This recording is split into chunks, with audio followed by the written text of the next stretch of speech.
Hey, welcome back to That God Power. This is the channel where we're going to unlock the God Power laying dormant on the inside of you. But first, today, what we're going to do is continue breaking down the book of Genesis. And last time we were in chapter 16, so now we're going to be in chapter 17. So if you remember what happened last time, Abram, he had a son named Ishmael with a girl named Hagar, which was not his first wife. It was the wife that his wife gave him because she couldn't bear children. So Sarai gave him Hagar, and he had sex with Hagar to produce Ishmael. So when he had relations with Hagar, he had Ishmael. Remember, he was like 86 or something like that, and he's old. So in chapter 17, this is an interesting story about how Abram turns into the character that we all know. Because up until this point, when we talk back about Abram, we don't call him Abram. We don't do that. That's not how we talk about this guy. But during this chapter, we're going to get the name that we call him, and then that's how we will refer to him from now on.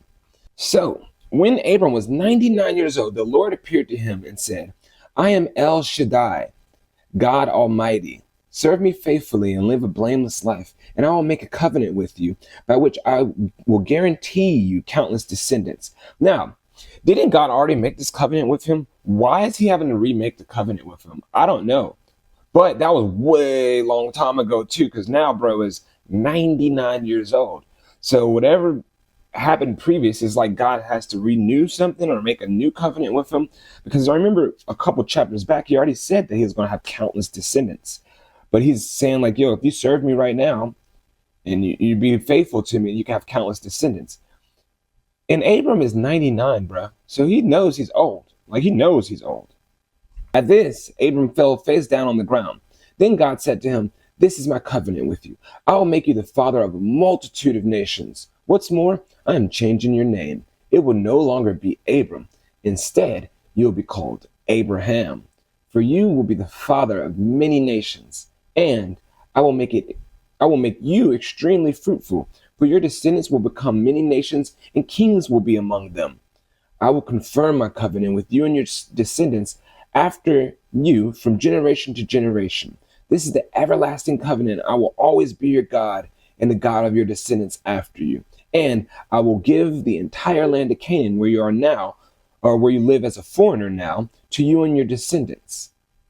It will be their possession forever, and I will be their God." So big things just happened. Abram just got promised descendants that will have kings and big people in the lineup. But also those people just got a land. So God promised Abram and his descendants a land. Not only did he promise him that, but he changed Abram's name. Now Abram is officially called Abraham, which means father of many. Because that's what he's going to be. And God already knew that. So God gave him a new name. His name is Abraham. And now when we talk about him, we're going to refer to him as Abraham, because that's what happens in the book. I'm just going to follow along. But I feel like that's really cool because God gave him a new name at 99 years old, Joe. This dude may have thought that his life was coming to a close, but now God is doing something new with him. So I think that's really cool. Then God said to Abraham, "Your responsibility is to obey the terms of the covenant. You and your descendants have to continue, or they have this continual responsibility. This is the covenant that you and all your descendants must keep. Each male amongst you must be circumcised. You must cut off the flesh of your foreskin as a sign of the covenant between me and you. From generation to generation, every male child must be circumcised on the 8th day after his birth." Now, circumcision, this is something that happened, and if you don't know why it happens nowadays, this is where it stemmed from. This is where it comes from. So even though it's still remnants in our society of circumcision happening, it's something that you just do nowadays. But this is where it actually came from. This applies not only to the members of your family, but also to the servants born in your household and the foreign-born servants whom you have purchased. All must be circumcised. Your bodies will bear the mark of my everlasting covenant. Any male who fails to be circumcised will be cut off from the covenant family for breaking the covenant. I wonder If we keep on reading the Bible, is there anything that comes through and changes this, right?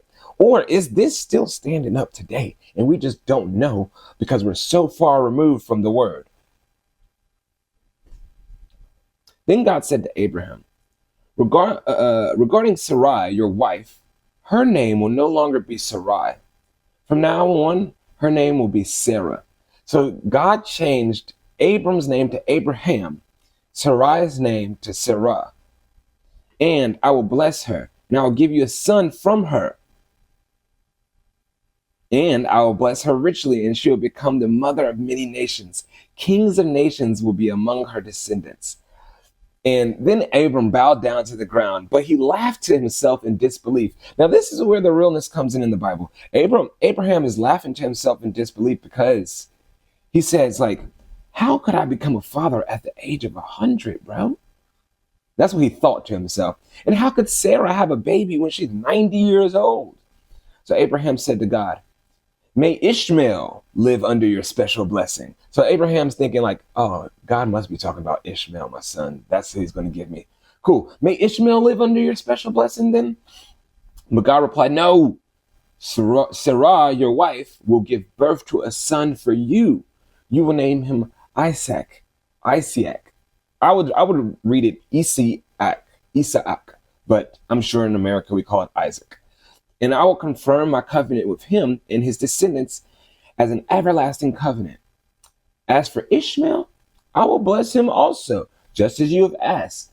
I will make him extremely fruitful and multiply his descendants. He will become the father of 12 princes, and I will make him a great nation. But my counsel will be confirmed with, or my covenant, but my covenant will be confirmed with Isaac. Isaac. I'm just going to say Isaac. Yeah, it's easier to say Isaac. I know in that culture they speak like Isaac, Sarah. You know, it's not Sarah, it's Sarah. But I'm just going to be American here, guys, because that's what I am. America. So the covenant will be confirmed with Isaac, who will be born to you and Sarah about this time next year. And when God had finished speaking, he left Abraham. On that very day, Abraham took his son Ishmael and every male in the household, including those born there and those that he had bought, and then he circumcised them, cutting off their foreskins just as God told him to. Abraham was 99 years old when he was circumcised, and Ishmael was 13 years old. Ouch. Both Abraham and his son Ishmael were circumcised on the same day, along with the other men and the boys of their household, whether they were born there or bought as servants. All were circumcised with him that day. So Abraham got a promise from God. Not only did he just sit on that promise and he didn't just sit on it and just think about it. As soon as the promise got done to him, he got busy, bro. He went and did exactly what God asked him. He was like, all right, bet. Then we're going to have the mark then. All y'all going to have the mark of the covenant. He did his whole household.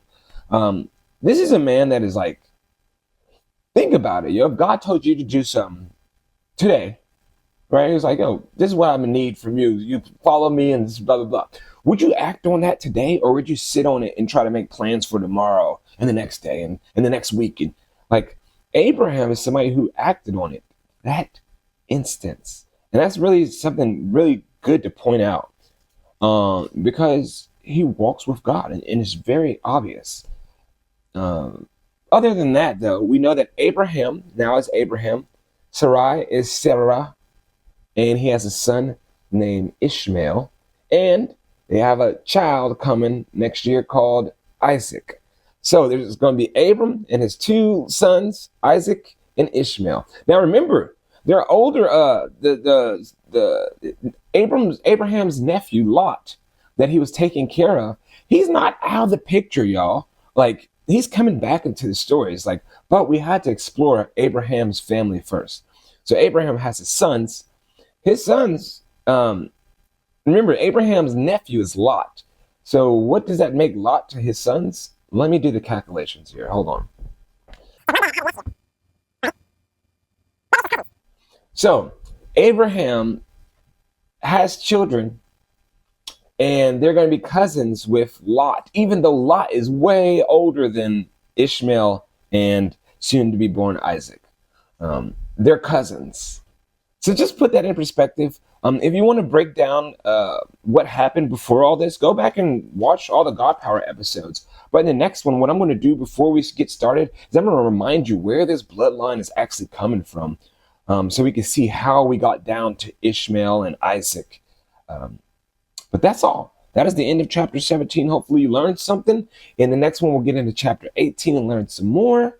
But more importantly than learning, you got to go do. You got to do like Abraham did. You got to act on what you learn, you dig? So go out there and act on what you learned. And remember to be nice and do good things and have good vibes, you dig? Good vibes is not just important for you. It's important for the people around you because it spreads. It's contagious. People could feel it. That is all I want to say today. And that's the end of chapter 17. I will join you in chapter 18 next time. Yeah. But remember that you got that God power. On your heart, tugging on your... Get them.